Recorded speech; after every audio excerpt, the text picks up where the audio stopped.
I adjusted the cuffs of my charcoal suit in the mirror, brushing away invisible lint with trembling fingers. The hotel suite around me was quiet, except for the distant hum of traffic rising from the Dallas streets below. Celine was in the next room, humming softly as she clasped earrings in place, her voice steady and comforting in a way the world rarely was. "Does the tie work?" I asked, my voice tight, more for something to say than because I cared about the tie. She appeared in the doorway, a pale green gown draped effortlessly over her frame, her eyes soft as always. "It's perfect, Cassian," she said, smoothing it gently, then letting her hand rest against my chest for a moment. "Just breathe. You're not going in there alone." I nodded, but the familiar weight pressed down on my shoulders again. I wasn't nervous because of the press or the clients or the scale of the event. I'd grown used to being in crowded rooms where no one really saw me.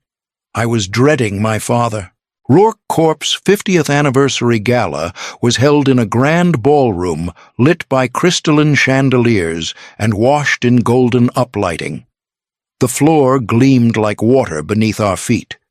Waiters in tuxedos carried trays of champagne through the crowd. Names I recognized from years of meeting reports floated past board members, investors, politicians, all gathered to praise the legacy my father had built. Julius Rourke stood near the stage, laughing heartily with a cluster of men in expensive suits. His voice carried across the room, even in a murmur. My younger brother Evan was beside him, all charm and swagger, trading jokes and slaps on the back like a man already crowned. Celine leaned into me slightly. "We'll get through this," she whispered, her fingers wrapped around mine. We took our seats at a table toward the center of the room, close enough for the spotlight to find us, but not so central that I could mistake myself for important. Celine chatted lightly with the woman to her left, and I nodded along, doing my best to seem present. I sipped from my glass, letting the bitterness of the wine distract me from the slow tightening in my chest. Then the music faded, and Julius stepped onto the stage. "Ladies and gentlemen," he said, holding his glass high, "tonight we celebrate not just 50 years of Rourke Corp, but the people who made it possible." Polite applause. He continued recounting early projects, hard years, the breakthrough contracts. It was the same story I'd heard my entire life: Julius the visionary, the relentless builder, the self-made tycoon. "And now," he said, his tone shifting into something performative, "it's time to look ahead. We are in capable hands. My younger son, Evan, has shown a level of insight and leadership that promises a bright future for this company. His vision has already reshaped how we think about risk growth and innovation." The applause swelled. Evan stood, giving a practiced wave and modest smile. Julius beamed like a proud king, naming his successor. "And Cassian," he added, turning to me with a nod, "my eldest, ever reliable. He's a numbers man, steady and diligent. Every organization needs one. Not everyone is built to lead, but every leader needs someone like Cassian behind the scenes." A few polite claps, a couple of chuckles. I smiled thinly, heart hollowing out as the words settled. Celine reached under the table and found my hand. I didn't look at her, couldn't. My eyes were fixed on the wine glass, the reflections inside it blurring under the sharp lighting. Behind the clapping and the toasts, something inside me was quieting. Not breaking, just slipping deeper underground where it had lived for most of my life. I didn't know what I felt, shame, maybe, or simply exhaustion. But then I noticed a man across the room staring directly at me. He wasn't clapping. He wasn't talking. He simply stood watching me as if he knew something I didn't. I spent the rest of the gala moving through the motions like a man underwater. Faces passed, hands were shaken, congratulations mumbled. My father's toast rang on loop in my mind. Not everyone is built to lead. I kept smiling, kept nodding. Celine stayed close, offering silent glances of support, but I felt severed from the room as if something had shifted in me and I hadn't fully noticed yet. Near the end of the evening, I stepped away from the crowd under the pretense of needing air. I made my way to the far side of the ballroom near the bar, where the lights were dimmer and the chatter thinned. I leaned against a column, loosening my tie slightly, trying to quiet the noise inside my chest. That's when I saw him again. He stood a few tables away, tall, silver-haired, composed. He wore a simple gray suit, tailored but not flashy. His posture was steady, the kind that didn't need to command attention to hold it, and he was looking at me. Not scanning the room, not curious me directly. He took a few steps forward.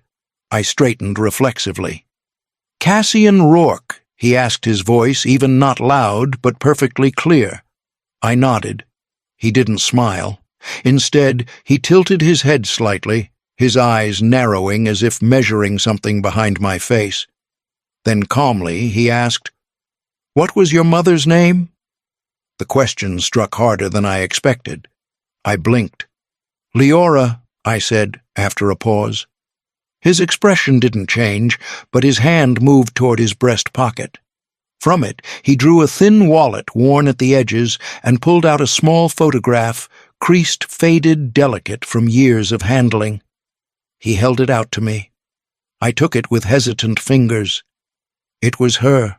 My mother, much younger, barely more than 20, her dark hair swept behind her shoulders, her smile soft and uncertain. But the eyes were unmistakable. Her eyes had always carried more truth than her voice ever dared. I had never seen this photo before. I looked back up at the man. "I've carried that for a long time," he said. "Too long." My throat tightened. Where did you get this?" He didn't answer right away. Instead, he took a step back, glanced briefly around the room. "This isn't the place. Not tonight." I opened my mouth to protest, but nothing coherent came out. Celine had noticed us by now.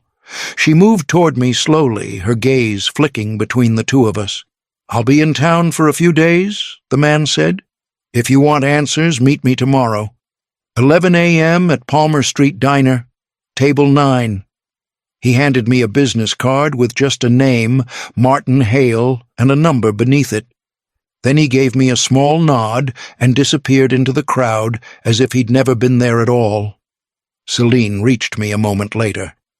"Who was that?" I looked down at the photograph in my hand, my mother smiling at someone behind the lens. "I don't know," I whispered, still staring at her face, "but I think he does." The next morning the world felt too still. I got dressed in silence, buttoned a crisp shirt with hands that didn't seem to belong to me. Celine watched me from the kitchen table, her tea growing cold as I tightened my watch strap. "You're going?" she asked gently. I nodded. "Palmer Street Diner, 11. She didn't say anything more. She just walked over and placed her hand briefly on my back. That was all I needed. The diner was older than I expected, faded linoleum floors, red vinyl booths, the smell of bacon grease and coffee hanging heavy in the air. Martin was already there, sitting alone at table 9, reading a newspaper like he belonged in another decade. He folded the paper neatly when he saw me and gestured for me to sit. I slid into the booth across from him, heart thudding. "I wasn't sure you'd come," he said. "I wasn't sure either," I replied. There was a pause. Then he reached into the satchel beside him and pulled out a small, leather-bound bundle. "These are for you," he said, placing it in front of me. I hesitated. "What is it?" "Letters," he said. "From your mother. She wrote them after we were separated. She never sent them. I only got them because her sister, your aunt, found them after Leora passed and sent them to me years later. I never knew she'd written anything." I untied the ribbon and opened the first letter. Her handwriting hit me like a ghost's whisper, curving, careful, familiar. I read only a few lines before I had to stop. My name was there. She wrote about missing him, about being trapped in a life she never wanted about me. She loved you, Martin said quietly. She didn't want to leave, but her family, they had plans. Julius was wealthy, came from a name. I was a gas station mechanic with nothing but dreams. He looked down at his coffee. They made it clear. If she stayed with me, she'd lose everything. And when she married Julius, I left Texas. I closed the letter, my fingers trembling. And now you think I'm your son. He didn't answer immediately, just gave a slow nod. I didn't want to believe it at first. I didn't dare. But when I saw you last night, your face, the way you looked when he spoke about you like that, it was like seeing the past all over again. My mouth was dry.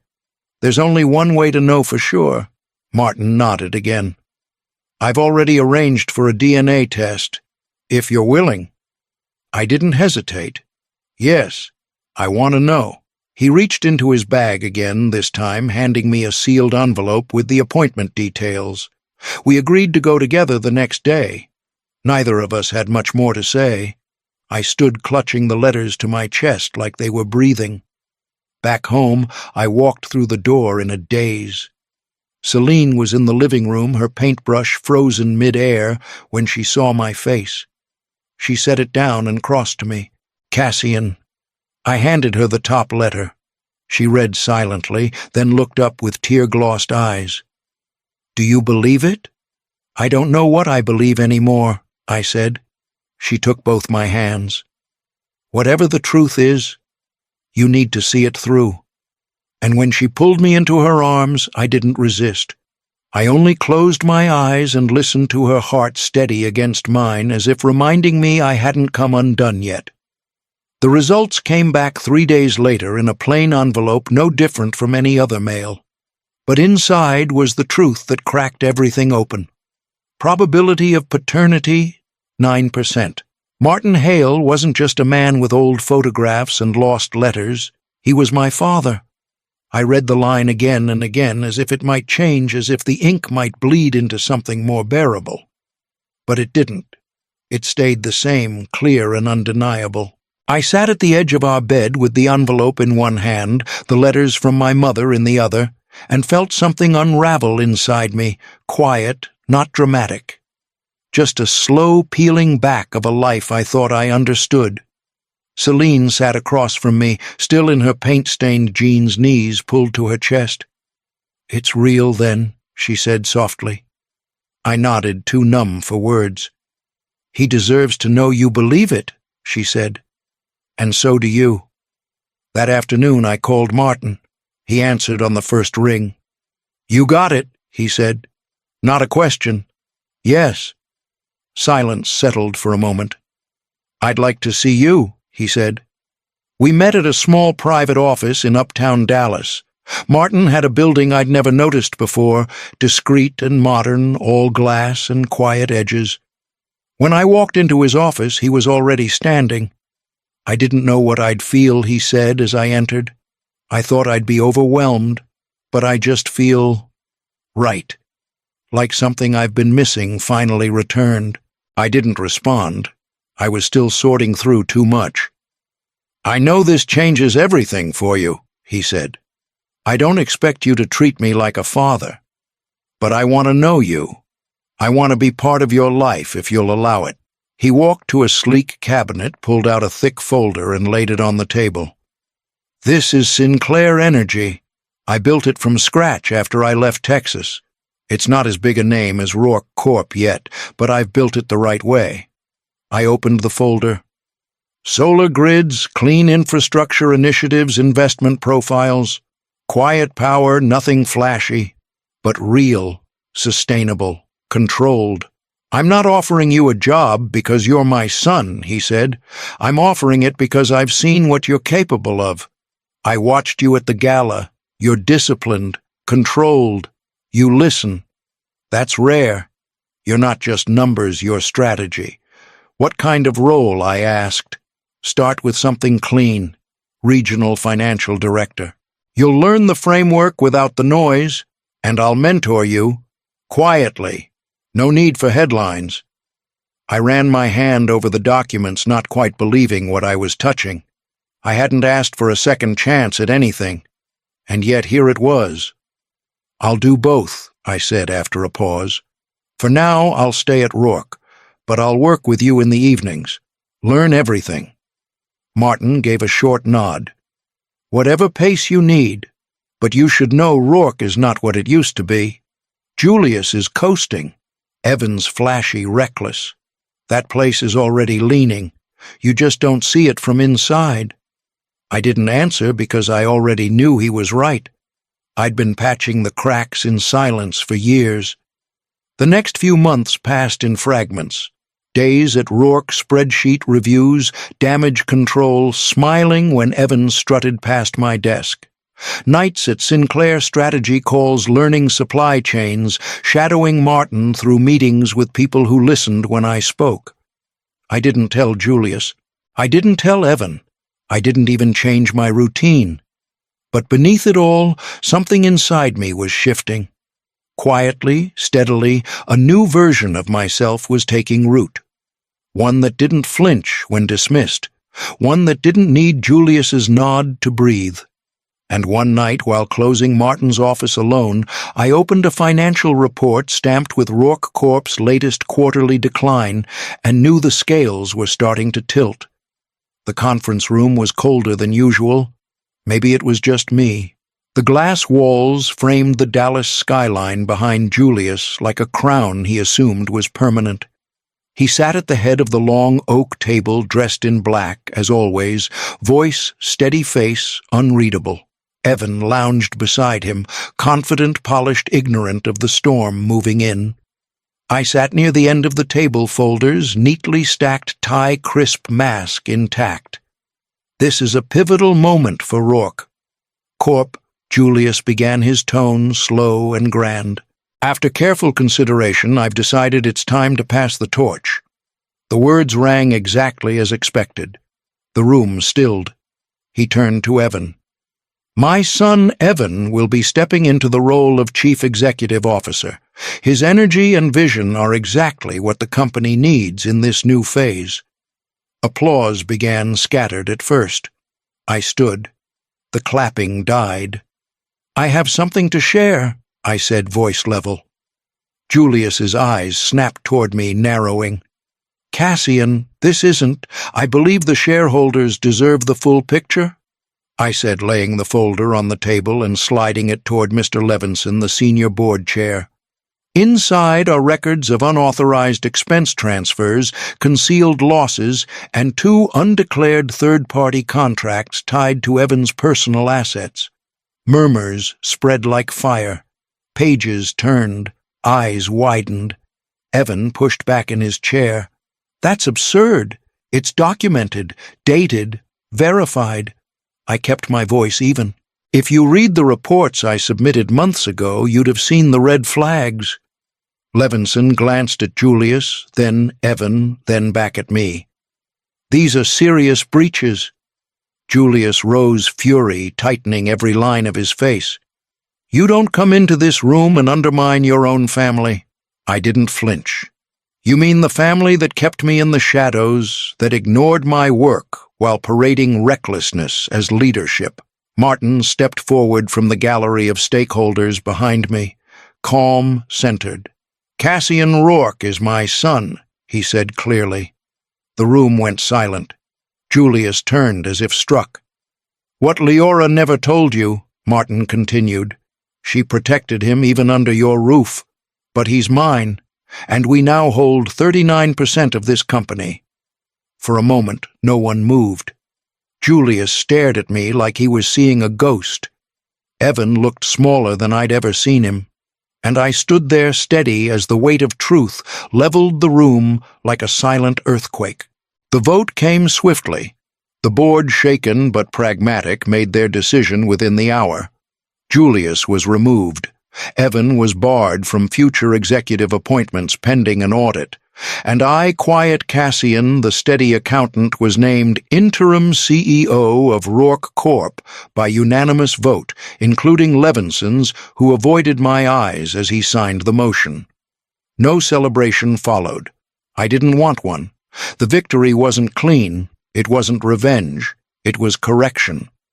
The next week I stepped into Julius's office, not as his son, not as the forgotten one, but as a man finally unburdened. I cleared the space of symbols, the leather-bound ledgers. No one read the gilded photos of Evan. The framed quote Julius loved to recite, "Legacy is earned, not inherited." I left that one where it was. I called meetings with every department head. The message was clear: no more loyalty to names, only to work. I released 5 senior managers tied to backdoor deals and cronyism. I replaced them with people whose ideas had long been buried under silence. The halls were different after that, quieter but not colder. People looked me in the eye when they passed. A few even smiled. 2 weeks later I walked into a modest office downtown. No marble, no boardroom, just a lawyer and a stack of papers. He slid the final document toward me. "Sign here if you're sure." I didn't hesitate. Cassian Hale. I watched the ink dry, the old name left behind like skin shed from someone I no longer was. When I stepped out into the sunlight, the air felt different. I wasn't carrying the name of a man who never saw me. I was claiming the truth of who I'd always been. That night, Martin was waiting on the porch with 2 glasses and a half-smile. "You look lighter," he said. "I am." He lifted his glass. "To beginnings, and to finally being called what you were always meant to be." We drank in silence, the kind of silence that says everything. The next morning I drove to the cemetery just outside the city. The grass was still wet with dew when I knelt beside her stone. Leora Rourke, it read, though. Even that felt false now. I placed the old photograph Martin had carried in his wallet for decades on the headstone. Her young face smiled up at the sky. "You chose silence to protect me," I said, voice low but steady. "I choose truth to honor you." And as I stood there, no longer someone's shadow but my own name, I understood something I hadn't before. You don't always choose the family you're born into, but you can choose the name you rise with.